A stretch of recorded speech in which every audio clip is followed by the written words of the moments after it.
Hi, welcome to dry chilli. ഇന്ന് നമ്മളിവിടെ ഒരു simple, tasty and easy bachelors fish fry ആണ് ഉണ്ടാക്കാൻ പോകുന്നത്.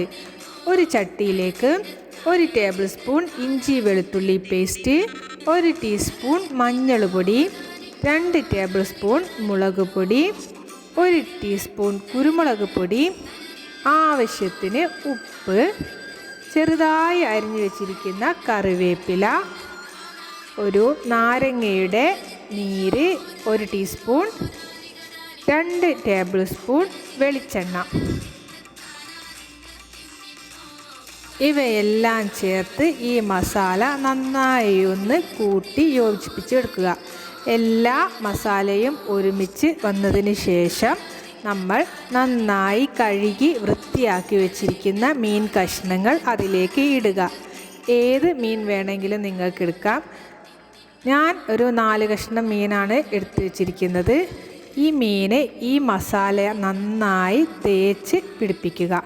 മീനിലേക്ക് എല്ലായിടത്തും നന്നായി എത്തുന്ന രീതിയിൽ ഈ മസാല എല്ലാം മീനിൻ്റെ ഉള്ളിലും എല്ലായിടവും ഒന്ന് നന്നായി തേച്ച് റെഡിയാക്കി വെക്കുക. ഈ മസാല തേച്ച് വെച്ചിരിക്കുന്ന മീന് നമ്മൾ കുറച്ച് നേരം റെസ്റ്റ് ചെയ്യാൻ വെക്കണം. എന്നാലേ നമ്മുടെ ഈ മസാലയെല്ലാം ഈ മീനിലേക്ക് ഇറങ്ങി അതിൻ്റെ ഉള്ളിലെല്ലാം ഈ മസാല നന്നായി പിടിച്ചു വരുള്ളൂ. മസാലയെല്ലാം നല്ലോണം എല്ലായിടത്തും തേച്ച് വെച്ചതിന് ശേഷം നമ്മുടെ മീന് കുറച്ച് സമയം നമ്മളൊന്ന് റെസ്റ്റ് ചെയ്യാൻ വെക്കണം. ഒരു അരമണിക്കൂർ വെച്ചാൽ മതിയായിരിക്കും. അത് കൂടുതൽ വെക്കാൻ പറ്റുമെങ്കിൽ വെക്കാം. അതിന് ശേഷം നമ്മൾ ഒരു പാൻ എടുത്ത് ചൂടാക്കണം.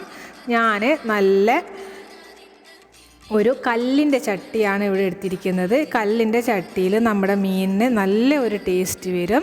നമ്മൾ റെസ്റ്റ് ചെയ്യാൻ വെച്ചിരിക്കുന്ന ഈ മീൻ ഓരോന്നോരോന്നായി ഈ കല്ലിൻ്റെ ചട്ടിയിലേക്ക് ഇട്ട് കൊടുക്കുക.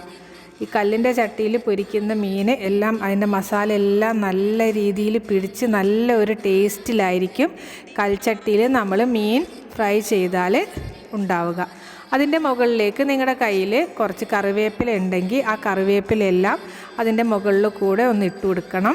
ആ കറിവേപ്പില ഈ മീനിലും ഈ മീനിൻ്റെ എണ്ണയിലും ഒക്കെ ഒന്ന് നന്നായി മുരിഞ്ഞ് വരുമ്പോൾ മീനിലേക്ക് കൂടി കറിവേപ്പിലയുടെ ടേസ്റ്റ് ഒന്ന് ഇറങ്ങി നല്ല ഒരു ടേസ്റ്റ് ആയിരിക്കും. അപ്പം നമ്മുടെ മീൻ ഒരു വശം നന്നായി വെന്ത് വന്നിട്ടുണ്ട്, നല്ല മുരിഞ്ഞിട്ടുണ്ട്. ഇത് മറുവശം തിരിച്ചിട്ട് ഒന്നുകൂടി വേവിച്ചെടുക്കുക. നന്നായിട്ടൊന്ന് മുരിയണം. 2 വശവും ഒന്ന് നന്നായിട്ട് മുരിയുന്ന രീതിയിൽ വേണം നമ്മൾ ഈ മീനൊന്ന് ഫ്രൈ ചെയ്തെടുക്കാൻ. കണ്ടില്ലേ, ആ ഒരു നമ്മുടെ കറിവേപ്പിലയൊക്കെ ആ എണ്ണയിൽ കിടന്ന് നന്നായിട്ട് മുരിയുന്നുണ്ട്. കൽച്ചട്ടിയിലാവുമ്പോൾ ഒന്നുകൂടി ടേസ്റ്റ് വരും. നിങ്ങളുടെ കയ്യിൽ ചട്ടി ഇല്ലയെന്നുണ്ടെങ്കിൽ നിങ്ങൾ ഫ്രൈ പാൻ എടുത്താൽ മതിയായിരിക്കും. അപ്പം എല്ലാം ഒന്നുകൂടി നന്നായിട്ടൊന്ന് മുരിച്ചെടുക്കുക. ഈ മീൻ നല്ല ടേസ്റ്റി ആയിട്ട് വരുന്നതായിരിക്കും. നിങ്ങൾക്ക് എല്ലാവർക്കും ഇഷ്ടപ്പെടും. എല്ലാവരും നിങ്ങളുടെ വീട്ടിൽ ട്രൈ ചെയ്ത് കൊടുക്കണം. ഏത് മീനാണെങ്കിലും കുഴപ്പമില്ല. ഈ വളരെ ഒരു സിമ്പിളായിട്ടുള്ള മീൻ ഫ്രൈ ആണ്. ആർക്ക് വേണമെങ്കിലും ചെയ്യാവുന്നതാണ്. പ്രത്യേകിച്ച് ബാച്ചിലേഴ്സിന് എത്ര പെട്ടെന്നൊന്ന് ഒരു മീൻ ഫ്രൈ ഒക്കെ ചെയ്ത് കൊടുക്കാൻ വേണ്ടിയിട്ട് ഏറ്റവും നല്ല ഒരു രീതിയാണിത്. അപ്പം നമ്മുടെ മീൻ 2 വശവും നന്നായിട്ട് വെന്ത് വന്നിട്ടുണ്ട്.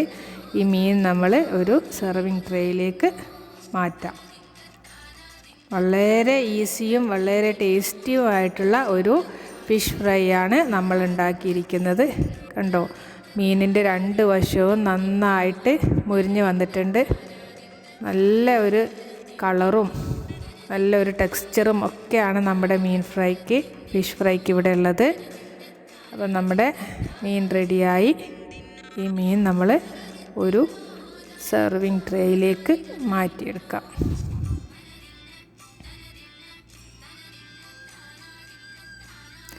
അപ്പം നമ്മുടെ ഈസി ടേസ്റ്റി ഫിഷ് ഫ്രൈ എല്ലാവർക്കും ഇഷ്ടപ്പെട്ടെന്ന് വിചാരിക്കുന്നു. എല്ലാവരും ട്രൈ ചെയ്ത് നോക്കണം. ഇഷ്ടപ്പെട്ടെങ്കിൽ ലൈക്ക് ചെയ്യുവാനും ഷെയർ ചെയ്യുവാനും മറക്കരുത്. നിങ്ങൾക്ക് ഈ റെസിപ്പി ഇഷ്ടപ്പെട്ടെങ്കിൽ നിങ്ങൾ സബ്സ്ക്രൈബ് ചെയ്യുകയും വേണം. Thank you.